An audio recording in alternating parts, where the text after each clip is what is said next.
The rain tasted like recycled protein paste, a familiar bitterness clinging to Private Reyes' tongue. She huddled deeper into the shadowed core of the last chance diner, the neon sign flickering a sickly green across the damp viewport. Outside, Kepler 186F's muddy plains stretched into an unending grey. It wasn't scenic. It was oppressive asterisk. Another nutrient cycle, Reyes. Sergeant Thorne's voice, usually a bedrock of reassuring authority, was off. Too calm, somehow. He sat across from her, staring out at the rain. His normally sharp eyes were distant, unfocused. Reyes forced a smile. "Keep the marine going, Sergeant." It felt brittle, false even to her own ears.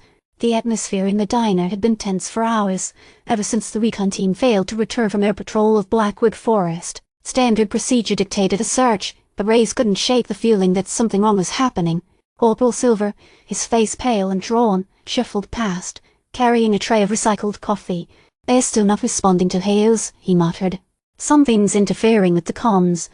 "Just static," Thorne corrected, his voice lacking its usual edge. "Probably just atmospheric distortion." But Reyes had seen the way Mallory, the xenobiologist, had been glancing at the sensor readings. A faint, almost imperceptible tremor rippled through the background data. Something was bending the signal. "We should send in another team," she said, pushing herself to her feet. "Recon Team Bravo is trained for this sort of environment." Thorne didn't respond immediately. He seemed lost in thought, his gaze fixed on the incessant rain. Finally, he turned to her, a strange smile playing on his lips. It was unsettling, unnatural. "There's no need," he said softly. "They're handling it." Reyes frowned. "Handling what, Sergeant?" "The comms blackout. The missing Marines." "They understand," Thorne replied, his voice a low hum. "They see the beauty of Blackwood Forest." Reyes had seen glimpses of it from orbit, the perpetually twilight landscape dominated by towering, fungal growths and an unnatural stillness. Mallory had been practically vibrating with excitement, rambling about undiscovered biomass and potential scientific breakthroughs. But Reyes had only felt a deep, visceral dread. "Sergeant," she began, her voice rising slightly, "with all due respect, we need to know what's happening out there."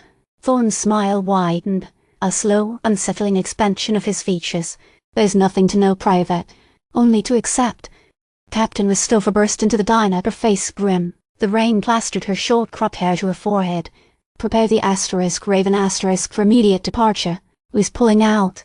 Captain Thorne began, his voice suavely smooth. "We are in no hurry." Westover's eyes narrowed. She looked from Thorne to Reyes, a flicker of unease crossing her face. "Sergeant, your duty is to follow orders. We're pulling out now." "Orders are flexible," Thorne said, his voice a hypnotic drone. Reyes felt a cold dread grip her heart.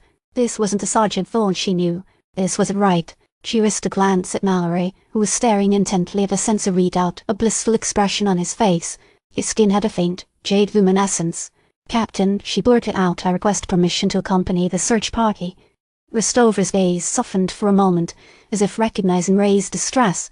Then she shook her head, her voice slow and urgent. "Private Reyes, your duty is to obey orders. Now get back to your station." As Reyes retreated towards the diner's exit, she couldn't shake the feeling that she was being watched. She risked a glance back at Thorne. He was still smiling, his eyes fixed on her, a silent promise of something terrifying. The Raven shuddered as it ascended through Kepler 186F's atmosphere. We stared out the viewport, watching the muddy plains recede below. The rain continued to fall, blurring the landscape into a grey, amorphous mass. "Anything on the comms?"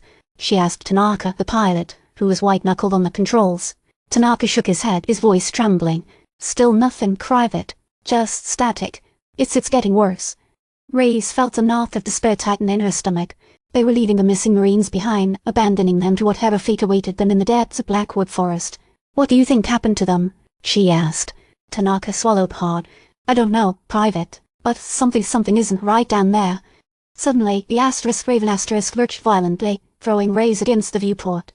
Alarms blared and red lights flashed across the cabin. "What was that?" she shouted. "Something interfered with our navigation," Tanaka replied, his voice strained. "We're off course." Reyes felt a wave of panic wash over her. They were lost, adrift in the darkness of Kepler 186F's orbit. Then she saw it. Looming out of the darkness, bathed in an eerie green light, was Blackwood Forest. It was closer than she had anticipated, its towering fungal growths reaching up towards them like grasping claws. "Captain, look out!" she screamed, but it was too late. The Raven was drawn inexorably towards the forest, its engines straining against an unseen force. As they plunged into the darkness, Reyes caught a glimpse of something moving within the depths of Blackwood Forest. A shape, vast and ancient, pulsing with an alien light. She heard a voice, faint but clear, echoing in her mind. Wait, John *.